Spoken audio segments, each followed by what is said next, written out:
And joining me live in studio right now is Zeneta Everhart. She is a Buffalo Common Council member, but her biggest title is mom. And her son Zaire working at Tops and was shot. Zeneta, let's talk about that day, 5/14.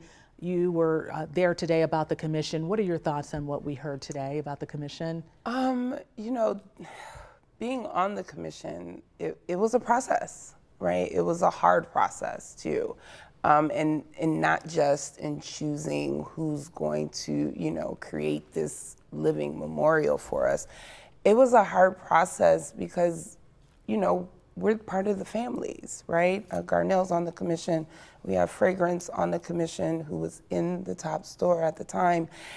And for us to be so close to it, right? And just seeing how these designers saw our vision, right? They took information from the families, information from the surveys, and they brought it to life in a design. And to see that for several months and to continue to just see what they came up with, it was hard. Are you pleased? I am. Our 3 finalists, it was hard for us to choose.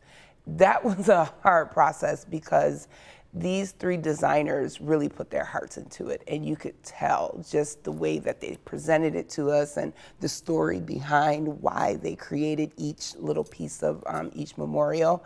It was beautiful to see how they saw us through their design.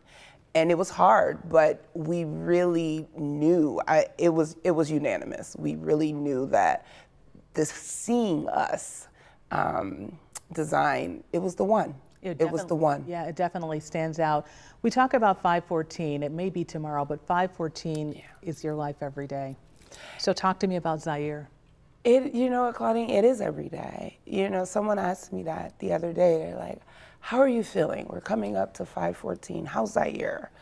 And I said, you know what? We feel this every day, right? It's not so much how we feel on 5/14. It's how do we feel on 5/12, right? How do we feel on 5/17? We feel it every single day. Zaire is doing well. He's doing really good. He's working 2 jobs. He is back at Tops, working. That's something that people need to hear. They do need to hear that. And Zaire has done so well in his healing and in his recovery over the last 2 years. It's remarkable. As a mother, I know I've said many times, I couldn't fix this for him. I couldn't take it away. But he healed through this in his way. And a part of that healing is going back to work at Tops. That's so interesting, and that's really remarkable that he's doing that. Yeah. The shooting also brought out the fight in you. We saw you beforehand in the community, but now you are a member of the Buffalo Common Council. You have gone to Washington, D.C. to speak out. What really is being done? What more can be done, because we know a lot can be done, to really keep people safe? Yeah, I think that what can be done is what is being done, and that's the conversations. We have to keep talking about it, right? We have to keep talking about white nationalism. We have to keep talking about domestic terrorism. We have to keep talking about AR-15s on our streets. And for those who say we shouldn't, what do you say to them? I mean, really, that's my response to them. Really, who really needs an AR-15? That's my response to them. For what? What are you doing with that walking up and down our streets or in your house even?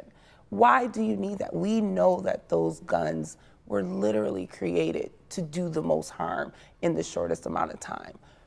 I mean, this is not a movie. We're not living in the middle of an apocalypse. There's no zombies walking the streets. These are humans, real human beings. So no, we don't need more guns on our streets. We need less guns. And I am not here saying that we're here to take away your guns. You can have your guns, but you can have them legally.